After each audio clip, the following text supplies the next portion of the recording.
आज ही वो बम्बई में हादसा हुआ या कहें मुमरा में हादसा हुआ, मुमरा से दीवा की लाइन पे। वो आप सबको पता चल गया होगा समाचार के ज़रिए, न्यूज़ के ज़रिए, मोबाइल के ज़रिए। मुझे ये खबर मिली फ्रेंड, मैं सो के लेट उठी थी और जैसे ही मेरे घर से मेरे फ़ोन आया, ये खबर मुझे मेरी अम्मी ने आगरा से फ़ोन करके दी कि ऐसा ऐसा हादसा हो गया है। क्योंकि फ्रेंड सुबह ही किसके घर में टीवी चलती है, मेरे घर में तो नहीं चलती है।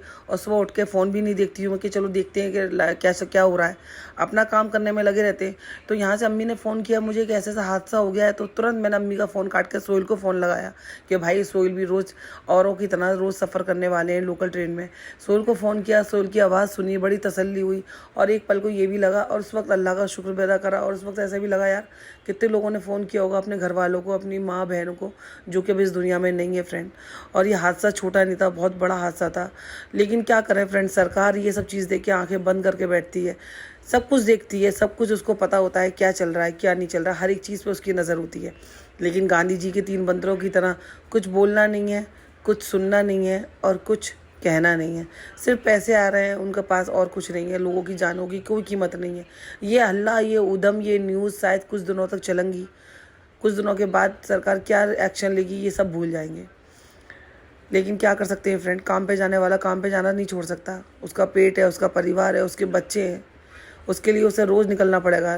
रोज़ उसने लाशों को भी देखा होगा, आज कितने सारे लोगों ने, लाखों लोगों ने उन लाशों को देखा होगा। लेकिन उसको पता है कि मुझे भी कल इसी ट्रेन से गुजरना है। उसने अपना दिल मजबूत किया होगा और काम के लिए निकल गया होगा और कल फिर निकलेगा। वही मैं बोल रही हूँ फ्रेंड कि ये न्यूज़ कुछ दिन चलेगी, कुछ दिन के बाद ये सब ख़त्म हो जाएगा, सब भूल जाएंगे। क्योंकि ये हादसा कोई पहला नहीं है और शायद आखिरी भी नहीं है। और इसी बीच मैं बस यही टेंशन में थी कि अल्लाह ताला सब गरीब परिवार वालों को सब्र देना, और उसके अलावा हम कुछ बोल भी नहीं सकते। अम्मी का फ़ोन आया फ्रेंड, उस वक्त मैं सो के उठ चुकी थी, लेकिन मैंने मोबाइल वगैरह नहीं देखा था, ना ही मेरे घर में सुबह उठ के टीवी चलती है जो कि मैं देखूं। तो घर के आसपास कुछ ऐसे लोग भी नहीं थे जिन्होंने मुझे कुछ ऐसा बताया हो। लेकिन सोहेल की आवाज़ सुनी तो बड़ा सुकून मिला। अल्लाह से दुआ करी अल्लाह ताला सबकी जान की हिफाजत करे। या मैं अपने घर के छोटे मोटे काम भी कर रही थी और दिमाग हमेशा फ्रेंड इस बात का ध्यान रखें, छोटी छोटी दुआएं और छोटी छोटी नेकी हमें बड़ी से बड़ी बलाओं को बचा सकती हैं, बलाओं को आने से रोक सकती हैं। हमेशा अपनी जान का सदका देते रहा करें। अगर आपके घर के मर्द आदमी बच्चे जान का सदका देना भूल जाते हैं तो आप उनकी जान का हिफाजत का सदका दिया करें फ्रेंड। इस बात का ख्याल रखें फ्रेंड। वही मैं बोलती हूँ कि छोटी छोटी नेकियां और छोटी छोटी जो हम करते हैं सदका, वो हम बड़ी से बड़ी परेशानी को दूर कर देता है। और मैं हमेशा यही कहती हूँ कि सोहेल से भी, खुद भी, कि घर से निकला करो आयतल कुर्सी पढ़ के निकला करो। आप हमेशा अपने घर से अपनी हिफाजत करके निकलोगे। अल्लाह ताला ने हर चीज़ की दुआ दी है कि आप घर से निकलो तो अपनी लिए जान की हिफाजत करो। आप आयतल कुर्सी पढ़ के निकलो, जो हमारे साथ में फ़रिश्ते चलते हैं, हमारे फ़रिश्ते हमारी हिफाजत करते हैं। लेकिन क्या करें फ्रेंड, रोज़ की भागम भाग में, जिम्मेदारियों में लोग इन सब चीज़ों को भूलता चला जा रहा है और उसका कहीं ना कहीं इसको खामियाजा भी उठाना पड़ रहा है। तो प्लीज़ आप अपने घर परिवार वालों को, लोगों को बताया करें कि घर से निकलें, दुआ करके निकलें, आयतल कुर्सी पढ़ के निकला। अपनी जान का सदका हमेशा देते रहा करें फ्रेंड। और ये छोटी मोटी चीज़ें जो होती हैं ना जब अपने आसपास, इसको छोटी मोटी ना समझें। हमेशा उद्यम उठाएं। आप जिस प्लेटफॉर्म पे काम कर रहे हो वहाँ पे इसकी आवाज़ उठाएं, बात करें। वरना ऐसा नहीं है कि उसके घर की जान गई है, हमें क्या, उसके घर का इंसान की मौत हुई है, हमें क्या। ऐसा ना सोचे फ्रेंड। उसका घर परिवार चलाने वाला भी एक आदमी है, जैसे कि हमारे घर पे चलाने वाला भी हमारा एक आदमी है। अल्लाह ना करे किसी के घर में ये दिन किसी को भी देखना पड़े। ईद त्योहार का मौका था फ्रेंड, और लोग ज़्यादातर बम्बई के कम है, लोग बाहर से ज़्यादा जॉब करते हैं बम्बई के अंदर। जितने भी लोग आउट एरिया के होते हैं, कल्याण, दीवा या उससे आगे करजत, सारे लोग बम्बई में जाके जॉब करते हैं फ्रेंड। बम्बई के लोग इधर जॉब करने नहीं आते, यहाँ के सारे लोग बम्बई को जाकर जगमगाते हैं। यहाँ के सारे लोग टैक्सी चलाते हैं, स्कूल चलाते हैं, छोटी मोटी जॉब करते हैं, साफ़ सफाई करते हैं। जितने भी कर्मचारी होते हैं फ्रेंड, सब यहीं दूर से आते हैं जो कि बम्बई में काम करते हैं। तो बम्बई को आज जगाने वाला, रात तक बम्बई को आज इतनी रौनक देने वाले यही लोग होते हैं फ्रेंड, जो लोकल में लटक लटक के जाते हैं और बम्बई को आबाद करते हैं। वहाँ की दुकान, ठेले, चाय वाले, पाव वाले, सब यही लोग होते हैं फ्रेंड। क्योंकि बम्बई में सब पैसे वाले हैं। और जितने भी गांव में लोग होते हैं ना, जो आसपास छोटे छोटे गांव हैं, करजत है, कसारा, दीवा, कल्याण, यहाँ के लोग ही होते हैं जो वहाँ पे बम्बई को जगमगाते हैं फ्रेंड।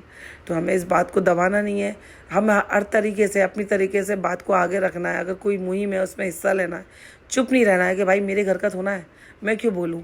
ऐसा बोलोगे ना फ्रेंड तो कहीं ना कहीं आपका सुकून भी खोएगा। क्योंकि आपका भी तो हस्बैंड, आपका भाई, आपका बाप, आपकी औलाद, आपका बेटा, आपकी बेटी भी तो सफ़र करती होगी, नौकरी करने नहीं जाती होगी तो पढ़ने जाती होगी। तो बस इसी चीज़ को आप ध्यान में रखें और अपने घर वालों को समझाएं। ट्रेन बहुत है, जान एक है, निकल जाए, भीड़ हो, सब्र करें, कोई बात नहीं है। यहाँ काम करें, या काम वाला अगर आपको बोलता है कि आपको टाइम पे आना है, आप उसको पहले बोल दो कि भाई मैं लोकल से आता हूँ, आने में 10-15 मिनट की लेट भी हो सकता है। अगर वो आपको टाइम पे बुलाए, वो नौकरी छोड़ दो। मैं वही बोलती हूँ फ्रेंड, सर सलामत पगड़ी हजार, जान चली जाएगी तो क्या फ़ायदा। इसलिए आप घर से निकलो, आप अपने घर वालों को, अपने बेटों को, अपने हस्बैंड को बताया करो लोकल बहुत है, हर 5 मिनट में 10 मिनट में लोकल आती है। आप अपनी जान ना गंवाएं, रुकें, सब्र करें, भीड़ है तो छोड़ दें, दरवाजे पे ना लटके। छोटी छोटी चीज़ें एडवाइस अपने बच्चों को बताते रहा करें, क्योंकि आजकल के बच्चे जो होते हैं ना फ्रेंड, वो थोड़ा सा उत्सुक हो रहे होते हैं, यार ये भी कर रहा है तो हम भी करें। तो आप घर के औरत है, आपको समझाना चाहिए, बताना चाहिए, क्या पता आपकी बातें उनके दिमाग में बैठ जाए।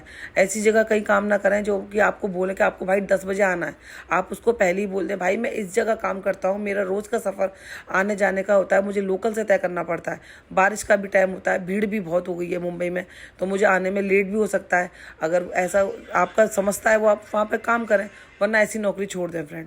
मैं वही बोलती हूँ, सर सलामत पगड़ी हजार, जान एक है, चली जाएगी तो दोबारा नहीं आएगी फ्रेंड, लेकिन नौकरी आपको दोबारा मिल जाएगी।